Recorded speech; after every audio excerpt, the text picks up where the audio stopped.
মোৰ বৰ ধুনীয়া লগৰ এজনীৰ বাবে কেক এটা বনাবলৈ ধুনীয়াকৈ বুলি প্ৰথমতে বজাৰলৈ গ'লোঁ। এয়া কেকৰ ডেক'ৰেশ্যনৰ কাৰণে কিনি ল'লোঁ ফুল আৰু এনেকুৱা ৰিয়েল ফুল দি পেলাই কেকটো সজাবলৈ বহুত বেছি সুবিধা হয় আৰু সহজ হয়। কম সময়ৰ ভিতৰতে কেকটো হৈ উঠে আৰু দেখিবলৈ বহুত বেছি ধুনীয়া হয়।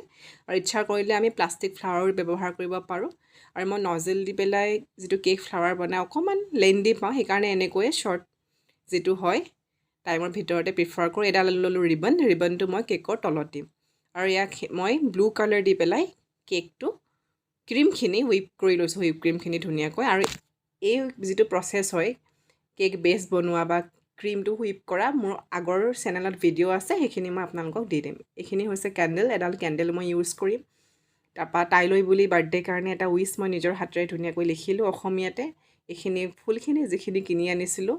আৰু এইটো হৈছে ব্লুবেৰী ক্ৰাছ, মই ব্লুবেৰী ফ্লেভাৰ দিম বুলি ভাবিছোঁ কেকটোত। এনেকৈ প্ৰথমতে কেকটো পেষ্টটোত ৰেডি কৰিম। এয়া প্ৰথমতে কেকৰ শ্লাইচটো দিলোঁ, তাৰপিছতে মই কি কৰিলোঁ চুগাৰ চিৰাপ দিলোঁ। আপোনালোকে ইচ্ছা কৰিলে মিল্ক হুইপ ব্যৱহাৰ কৰিব পাৰে, কিন্তু এনেকৈ দিলে কেকটো ছফ্ট হয়, গতিকে এইটো দিবই। তাৰপাছত লেয়াৰ আপ কৰিম। হুইপ ক্ৰীমখিনিৰ মাজত ধুনীয়াকৈ এখন স্পেচুলাৰ সহায়ত দি গৈছোঁ, দেখিছে।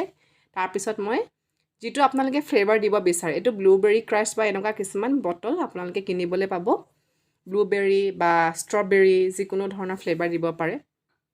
এয়া দেখিছে। আৰু আদাৰৱাইজ চিম্পলকৈও ৰাখিব পাৰে, যে মই একো ফ্লেভাৰ নিদিওঁ, কেকটো only whip cream vanilla flavour ৰাখিম, তেনেকৈও পাৰে। এতিয়া তাৰ ওপৰত মই আকৌ লেয়াৰ দিছোঁ, দেখিছে।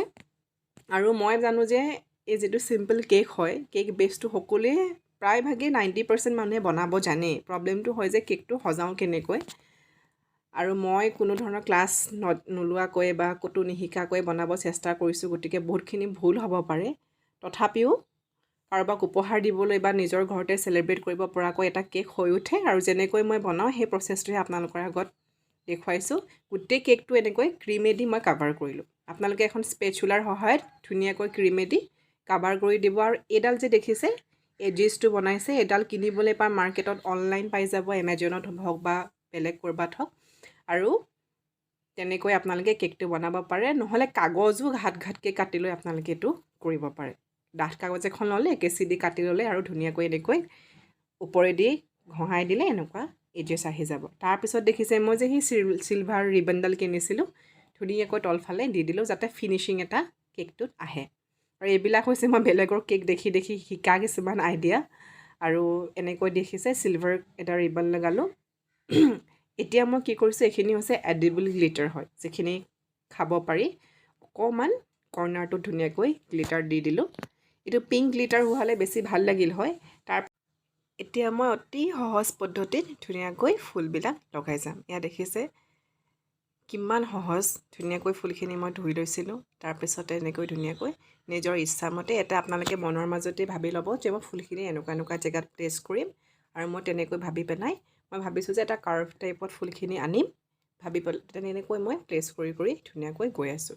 আৰু ফুলখিনি দিওঁতে চাব যে কালাৰ কণ্ট্ৰাষ্টটো কেনেকুৱা হৈছে, যাতে যিটো বেছি ব্ৰাইট কালাৰ হয় সেইটো অকণমান দূৰত থাকে, বা তেনেকুৱা ধৰণে এটা আইডিয়া কৰি ল'ব একেবাৰে সহজে নিজৰ ইচ্ছামতে।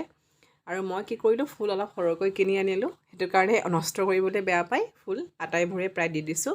কিন্তু কেতিয়াবা কমকৈ দিলেও বহুত বেছি ভাল লাগে। এয়া দেখিছে ধুনীয়াকৈ মই গোটেইখিনি এটা কাৰ্ভ টাইপত ফুলখিনি লগালোঁ, কেইখিলামান পাত দিলোঁ। এতিয়া দিছোঁ এইখিনি চিলভাৰ স্প্ৰিংকল ওপৰত। আপোনালোকে যদি ভাবে যে একদম চিম্পল ৰাখিম, তেতিয়াহ'লে 2-3 পাহ ফুল যোগ কৰি দিলে কেকটো বিৰাট বেছি ধুনীয়া লাগে।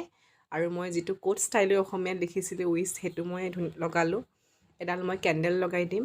গতিকে এইটোৱে হৈছে একদম ইজি প্ৰচেছ। কাৰোবাক যদি উপহাৰ দিব বিচাৰে, নিজৰ ঘৰতে চেলিব্ৰেট কৰিব বিচাৰে কেক বনোৱাৰ, কাৰণ বেছটোতো আমি সকলোৱে জানো।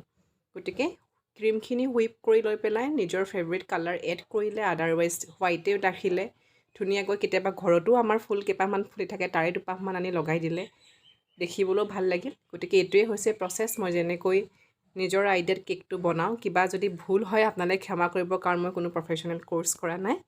গতিকে থেংক ইউ।